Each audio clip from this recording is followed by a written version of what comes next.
You are listening to I Am Refocused Radio with your host, Shemaiah Reed.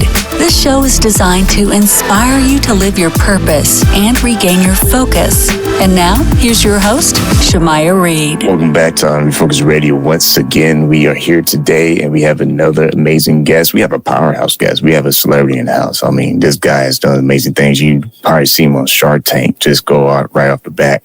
But we have the one and only Dr. Robert Yonover. He is someone that you need to know. He's done amazing work. He has an amazing brand. He has amazing resume. It probably take me 30 days and 30 nights just to get through the details of what he's done. But just cutting to the chase, he is someone that is a scientist, a big wave surfer, an inventor, and founder of an important company, Sea Rescue Streamer. And this is something that you need to learn more about, because if you have been underneath the rock like me, you had to read up on it and see how important this thing is. It's some life-saving technology that he's done. His patented Sea Rescue Streamer is a military-approved and day and night emergency signaling device used by the U.S. military, Coast Guard, and even protecting SpaceX astronauts. He doesn't really sleep. I don't know how he had time to be on the show today, but I'm so grateful that we have him on the show, making a little history with him. First, I want to say thanks to you, Dr. Robert, for being on today. How you doing? Thank you, man. A pleasure. Thanks for the intro. It's great to be here. Yes, sir. I had to slam on the brakes because I'm like, man, it's going to be 25 minutes by the time I get through the details of what you've been doing. So just kind of paint the picture for the audience about your brand and how you got it going. Well, I'm a scientist, inventor, big wave surfer. I was always on the edge of dying. And I invented this signaling device because here in Hawaii, when you get up in the air looking for people in the water, you can't see them. They have smoke signals, flare, sea dye, it all goes away. But I came up with a very simple design, which is a long orange tail with little white spreader bars. So it's like a centipede. It won't twist up. And I've been doing this longer than you've been alive. I thought of this 40 years ago, and I've been working hard trying to get people to accept it and accept me. It's like, and at the time, I was a young punk kid from Hawaii, a surfer, volcanologist, trying to tell the military how to do their job. And it wasn't welcome with open arms. But eventually, they gave it a shot. And the truth is, when you put sea dye, smoke, or any signals, flares, they go away right away. This streamer, once it's deployed, it stays out. You can go to sleep in your raft or in the water. It's signaling for you. And furthermore, if the enemy comes around, you can put it away and then redeploy it. You can't redeploy smoke or flares. So it's been a crazy, crazy journey. And, you know, I'm relentless. I'm a polite pain in the ass, and I'm just going to keep working it till I get it going. And I also have a crazy backstory because my wife got sick with MS and she became paralyzed right in the middle of this. So for 19 years, I took care of a paralyzed wife with 2 little kids. And that was quite a journey. So you're right. I didn't sleep. I'm waiting to die. Then I'm going to catch up on some sleep. So it's been a crazy ride, and it's saved some lives already, the streamer, and it's really gratifying. And even getting on Shark Tank was really cool. And even though they all liked it, they didn't invest, but they all saw the value of it. And that was like the greatest thing you could do on national TV. And they replay it. It's been on 100 times on CNBC, and people say, you know, how come you look so old now? And I'm like, well, that was in the hair and makeup trailer, and that was 8 years ago. And so, you know, it happens to all of us, I guess. Not anybody or everybody can even make it on the show. So you got to get the inside scoop. What was your experience like being? Oh, wow. First of all, they say it's harder to get in than Harvard. Oh, they get 40,000 applicants to get 20 spots or something huge. And I stood in line in Hawaii. I didn't know anyone in a parking lot for, you know, there was 400 people in the line, and I just pitched it. And I knew I was good at pitching. I had the credentials, and I was older, but I already had some sales with the military. And it was just a crazy experience. The whole thing, months and months of prep, finally get in there. And, you know, it's real. You know, it's just like there's no prep. I prepped, but they didn't know who I was. So I go in there, and I'm looking at Mark Cuban and Mr. Wonderful and Lori and all these people, and they're sizing me up. And it was pretty nerve-wracking of, you know, millions of people watching. And it was me against those 5, and they're trying to sound smart. And one thing I tried to do was make Mr. Wonderful, get him a little embarrassed by making him unfurl the streamer. He always gives people hell for doing, whatever's wrong with their company. So I knew he was short, and I knew I could look down on him. I thought that would be a good thing on national TV. And they made a joke about him getting lost. But it was cool. Mark Cuban got carried away with, you only see 7 minutes, but I was in there for an hour. And he got carried away with my volcanology Ph.D. work. And I think he's bored out of his mind. And he just kept talking to me about that. And finally, Mr. Wonderful said, let's talk about the streamers. I could talk to this guy all day. So it was a great experience. And it was a risk. You're risking it all going on that show. Because like Mr. Wonderful has done to many people, they'll make you look bad. And like I said, it's been on 100 times. If I looked bad, they would have played it 100 times of me looking bad over the last 7 years. So it worked out. And the beauty is I didn't get a deal, but they all liked it on national TV. And they said it's going to save lives. So it was better because without a deal, I don't have their aides, their 30-year-old aide telling me that I should move from Hawaii or I should go to this show or do that. This way, I got all the endorsement and PR without the hassle of a partner that doesn't know anything about it. But they won't let you do that if you know. They won't let you get on if they know it's just for PR. So I genuinely wanted to make a deal, and I put a low valuation to make a deal. I thought there'd be a bidding war. I was genuinely shocked because after telling them that it saved lives and how if we work together and get it mandated possibly, put on every life raft, life jacket, maybe we could save thousands of lives and how it felt better than anything when a guy came up to me and thanked me for saving his life. One guy was a military guy, a couple in the military, and a couple in free divers here in Hawaii. That felt better than anything. And I think I got that across to them, but they were like heartless. They didn't give it the hell about that. They just wanted money. And that was shocking to me. It's still shocking to me. I have some really wealthy friends, and I don't know, money's like an addiction. I don't understand it. How much is enough? How much of your kids need to have millions of dollars, before you can breathe? It's really, I guess it's competitive, they just want to outmake each other or whatever it is. I still don't understand that. If someone could explain that to me, I would like to hear it. It's probably a good thing. I mean, life happens, and life has its way of redirecting us at times, and it's probably better that you get redirected into working successfully with the military. So talk about your experience with the U.S. Air Force, Navy, Coast Guard, and even SpaceX being able to help them out. Well, the key to my success has been working with the media for 40 years. Basically, I thought of this in the 80s, and I kept, in the old days, I don't know if you know what a fax machine is, but we used to use fax machines, and I'd send out 100 faxes to media people to try to get publicity for it. But I'd also send 100 out to military people. There was a World Aviation Directory, so I finally got a nibble. A Coast Guard guy who worked for a senator saw this. He goes, yeah, this looks interesting. Let's give it a shot. So finally, a neutral guy that didn't say, you're too young, you're not military, even though my father was Battle of the Bulge, that has nothing to do with it. And he said, let's give it a shot. And when they tested it, sure enough, flare, smoke, and die all went away. This thing lasted. They said, this is pretty good. And then went through a whole years of testing, and even Brooks Air Force Base, we did some testing there.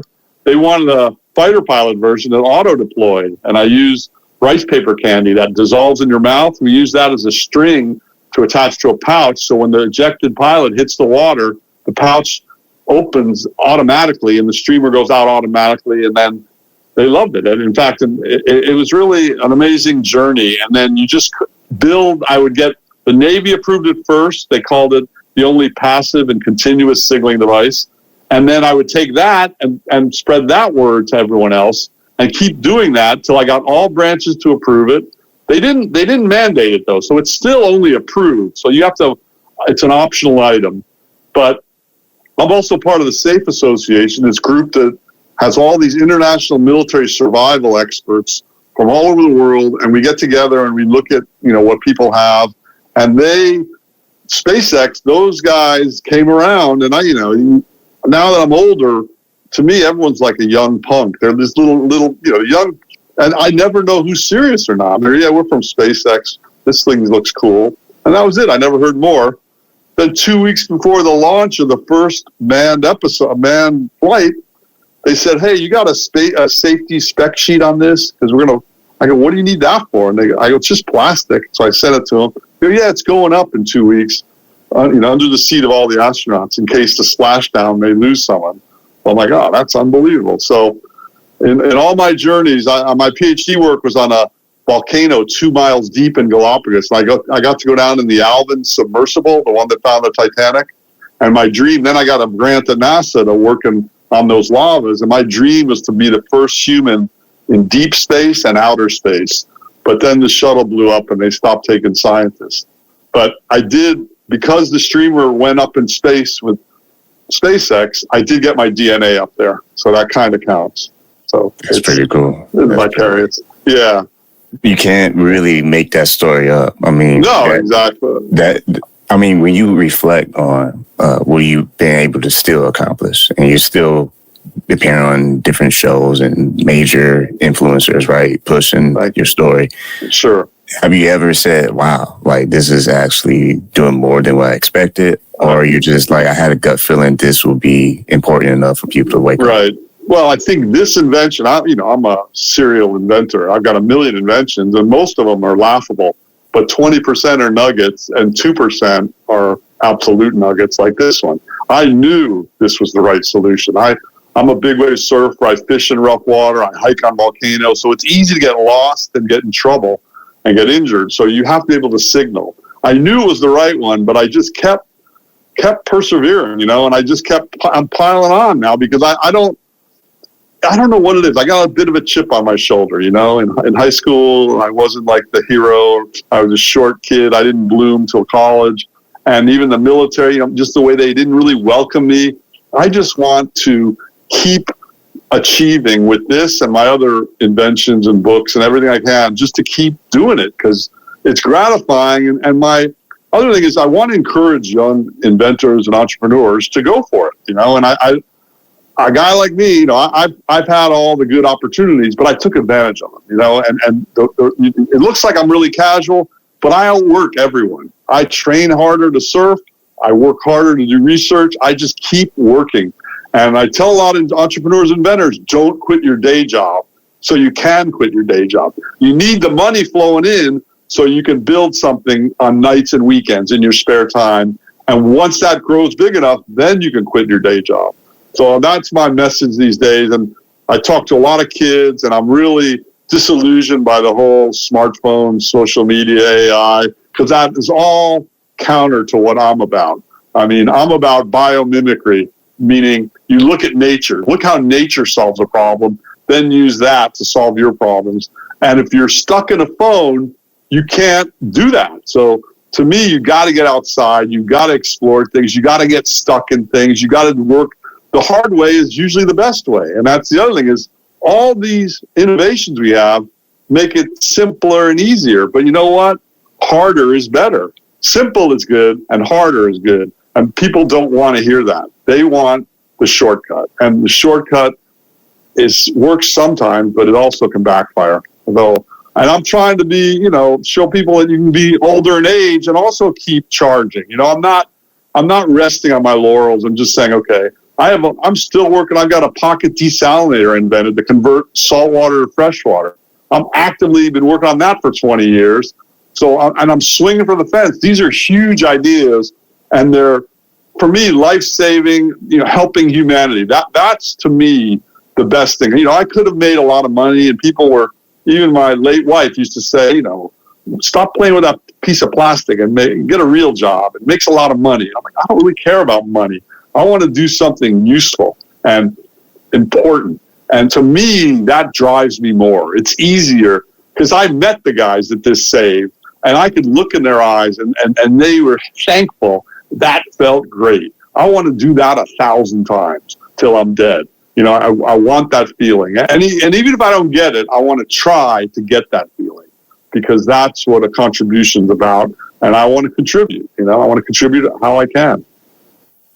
That's a great message right there, I have to say. And by the way, listen on Refocus Radio, watching this online, talking to our guest today, Dr. Robert Yonover. Go to his website. It is crescuestreamer.com. Again, that's crescuestreamer.com.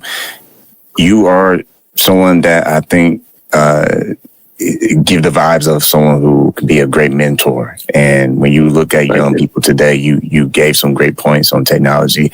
And it's funny, you know, I would say this, growing up, we graduated from VHS tapes to DVDs to now Netflix. So we don't have to go to, you know, some brick and mortar and drop off this and stuff. But I like what you said. I think it's very valid. These technologies that we are spoiled with, right? I mean, we literally I can make myself look like I have an afro if I wanted to, and change the color of this jacket to red if I wanted to. But to your point, there is a human touch that is still being talked about in this AI space, and that is, we can't forget that the human experience is the experience. Because the AI is a microwave shortcut to something that is not even real. And it's not creative. You know, I'm all about creativity, whatever field you're in.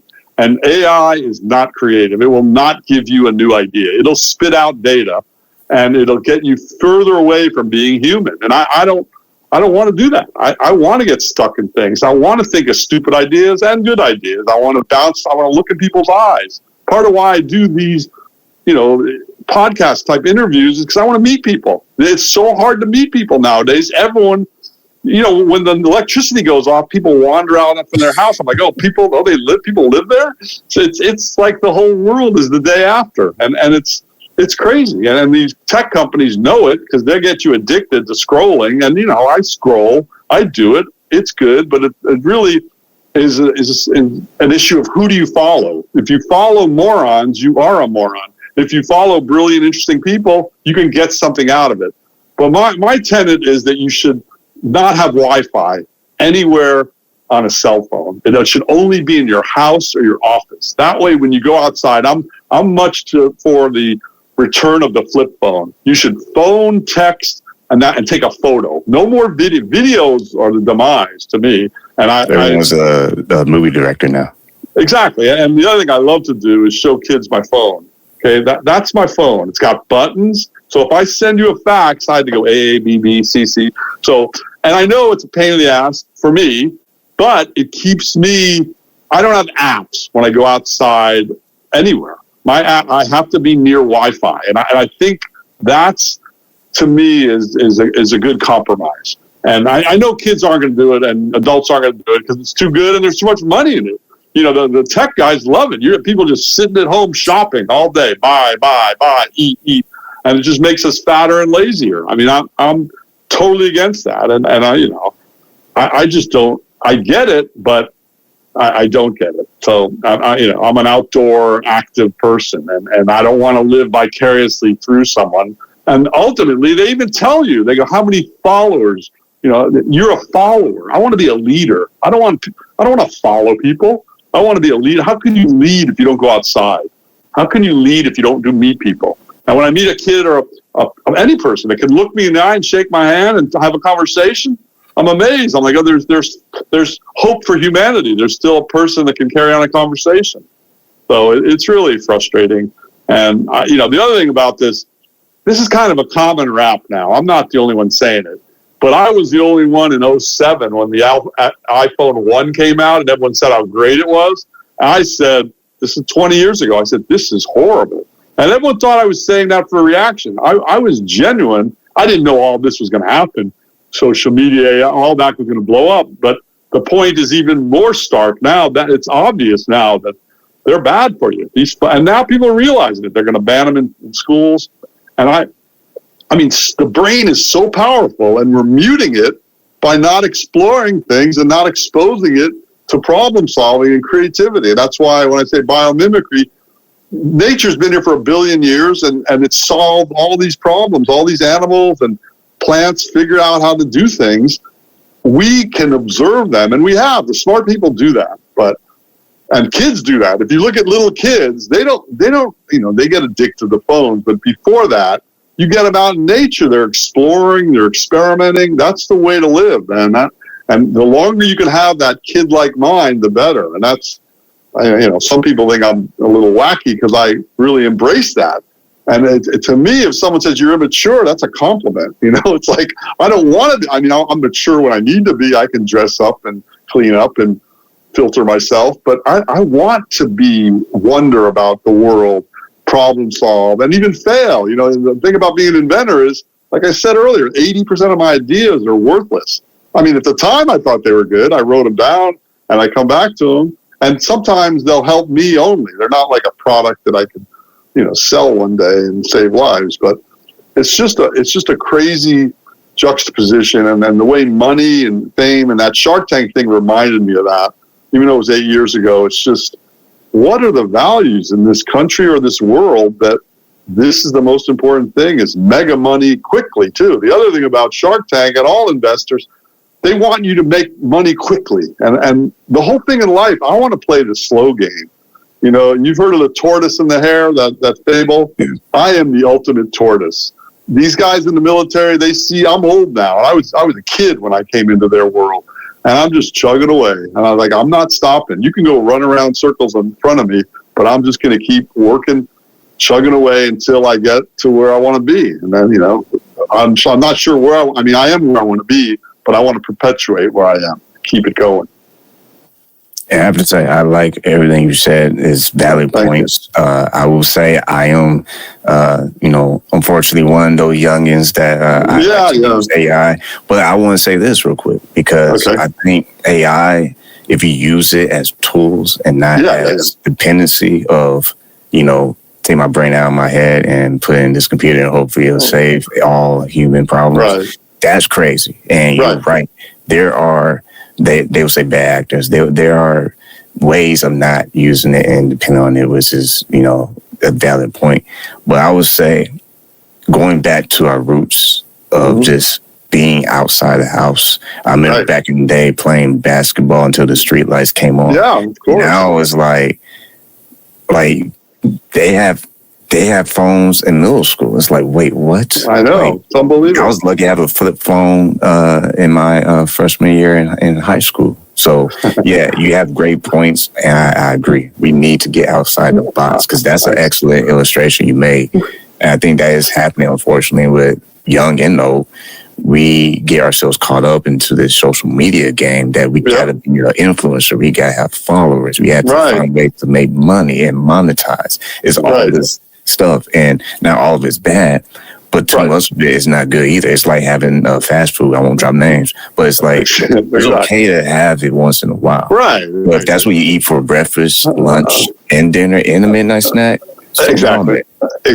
That's why my 80-20 rule. 80% of the time, I eat perfectly. I do everything right. But 20% of the time, I'll have a hot dog and stay up late and eat ice cream or whatever it is. That's just the food analogy. But it's the same with, you can scroll sometimes, but you got to mix it up with the good stuff. And I think that, unfortunately, I think in the future, they'll have zoos where they'll show kids playing outside and talking to each other. That'll be like a zoo.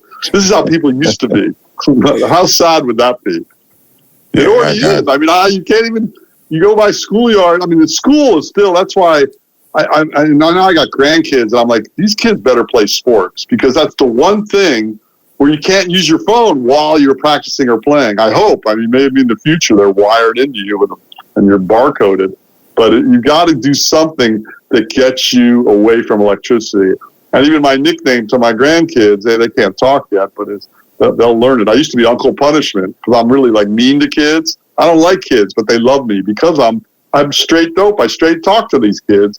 My new nickname after Uncle Punishment is, now that I'm grandpa, is Grandpa No Electricity Grandpa. When I pick them up, we don't go anywhere where there's electricity. We're outside. The only thing is a restaurant. We'll go to restaurants. I got to practice, get them to get some manners and learn how to eat. But the electricity is only to prepare the food. There's no devices at the table. And they love it because it's totally different. I mean, I got a CD player in my car. I play it loud. I got the windows open. There's no devices. I don't have Bluetooth. None of this. These are all great things, but the more throwback you can get for creativity. And then again, if you're a tech person and you want to be a programmer, yes, you got to do all that stuff. But you still, any field you're in, creativity is important. And I think that's been lost. And you can't be creative if you're bombarded by imagery, especially video imagery. And I think they've done studies and shown that. And even when I was growing up, if you watch TV all day, we gave you grief endlessly. One of the kids in the neighborhood became TV heavy because that's all he did. Now everyone has a TV, color TV in their pocket, otherwise known as a smartphone. That's horrible. I just don't buy it. You walk around the streets, people just looking at a bunch of drones and they're just shopping, or scrolling. People also, this I don't do because I can't stand it. I had to catch myself from not doing it. That's how bad it is. One of the other things that people do is they have to take pictures of their food at a restaurant, just to post on social media. Exactly. I mean, I used to be like that, but only like on vacation because there's, you don't get to go to this place. Well, if it's some unique food, if it's a unique food, you're never going to eat. The whole like down the street restaurants that you do all the time. Yeah. So why you gotta keep close? And don't get wrong, if you're cooking home cooked meals, that's different. You're like a chef. That's cool. But this whole like I gotta post every little document or concerts or sporting events. Why are you looking through your camera? You're holding it up. You look at a concert before versus now, and these people, what are they going to do with those videos? I saw a meme recently that said, "Okay, now we're all famous. Great. Now what?" Right? It's like everyone thinks they're famous. I think ultimately it's down to everyone wants to see themselves on TV. That's really, and as a person that's been on TV a few times, yes, it's cool, but I can differentiate between Shark Tank versus me filming myself in my bathroom or, whatever. So it's like, and not everyone can be on network TV, but not everyone should want to just see them on TV, and it's mesmerizing. And people, it's human nature, I guess. The tech companies have tapped into it, and they're good at it. Believe me, they know how to get you addicted to social media, the phones in general, and AI now. I mean, it's bombarding. I can't write a sentence on my Gmail without it starting to write for me. I'm like, stop! I don't want to use your words, even if they are better and smoother. I don't care. Some good points you're making. I have to say this. You're making some very valid points because I have noticed that because it's like you're typing stuff and like, I can't say names because you legally can't say names on the show, but there's places out there that will suggest, hey, you might want to reformat it and use this way. Right. And it's like, am I Shemaiah talking, or is it some smart person trying to not talk? Because to your point, if we're not careful, like there's different levels to this. There are people that use as tools like me, but there are people who depend on it like life support, and that's not good. That's dangerous because what happens 5 years from now, we're not going to be talking. It's going to be some influencing tech trying to manipulate what we're saying. I think that's not human, not authentic, not creative. Okay, I rest my case. Those three things are the most important things to me. And they're all being lost. And that is the saddest thing of all. Let alone people going out on dates or having children or having sex or having fun or having parties. There's just, everything is virtual. If I'm on a space mission going to Mars, yes, it has to be virtual. But we could actually live in the real world. Why are we forcing ourselves to live in these little devices? And then they're small too. The screen's only this big. I mean, I don't really get it. Well, our eyes are going bad. That's true. Be a reason, right? No, I'm fortunate. At 67, I still don't wear glasses at all. So maybe it's because I don't stare at the screens all day, but who knows? You know what they say? You have like people in corporate, when we're on the computer all the time, they say it helps when you look away. Because you're so focused on all your tasks throughout the day. That's right. You're only seeing that far for that long. Right. So you gotta like every now and then look beyond your monitor. Right. Yeah. Your eyes are just using short range. Yeah, I agree with all of that. And it's just, but whatever, enough. It's still a beautiful world, and people need to get out there and do their thing and work hard, and sometimes, it's frustrating. People get frustrated early, and then they just want the dopamine of scrolling. Get out there and do something and fail if you have to. The other thing I say all the time is, even if you die on your deathbed, I've met a lot of people who have died over my life, and you don't want any regrets on your deathbed. So even if you try, if you got an idea for a company, a business, an invention, piece of art, creativity, go for it. Try it. And it's so easy to post things now, the good part of phones. Try it, because at least you won't regret not trying. So I mean, that's a major point I have with all people. Try it. And, and they're like, I don't know what to do. I go, what do you want to do? What do you like to do? What do you dream of doing? Try all of that, because at the end of the day, end of your life, if you don't try, that's the biggest regret, I think. Not that you failed. I mean, I've failed 100 times. It doesn't faze me anymore. But it's trying. People are afraid to fail, and they're afraid to try. And that's really a bad development. But it's a beautiful development overall with how the world's going in terms of what's out there. It's all out there. In fact, it's less crowded. There are more opportunities for you to get out there because everyone is stuck on their phones. I look at it in reverse sometimes, like, way less competition to go out surfing if everyone's looking at their phone, or way out to go inventing or to explore nature, because most people are into virtual experiences. So, use that as your fuel to drive you. Once again, listen on Refocus Radio and watching us online. Go to IamRefocusRadio.com. Catch this episode and all previous episodes. Been talking to our guest today, Dr. Robert Yonover. Go to his website, SeaRescueStreamer.com. That's SeaRescueStreamer.com. I can't believe time has literally just ran out the window down the street and came back and said, "You still here?"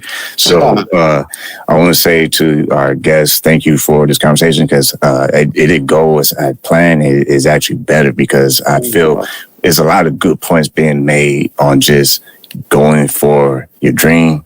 Yep. Use your hands to build things. Use your mind outside of this tech stuff, because yes, it's helpful. Yes, when emails came out, right? When we had the ability to type emails instead of text messages, right? Well, that was great. Now we have it to where we can edit things and create things with art. I will just say this, full disclaimer. I am a fan of AI, but in a way that challenges you to still use your creativity. I'm not a big fan of the AI slop, because that is really a big thing. That is a big problem, because it's like we're seeing robots like just posting stuff online now at this point. But as I digress, what will be your last message for our audience before we sign off? I just think you just got to go for it. I mean, you can dream all you want, but until you take an action, you're never going to know. So you got to play the game, get in the game, for better or worse, get in the game. Whatever game you want to get into it and try, because that's the most important thing, to give it a go. Well, there you go. Once again, I want to say to our guests, thank you, like always, for your time. Thank you. My pleasure. It's great being here.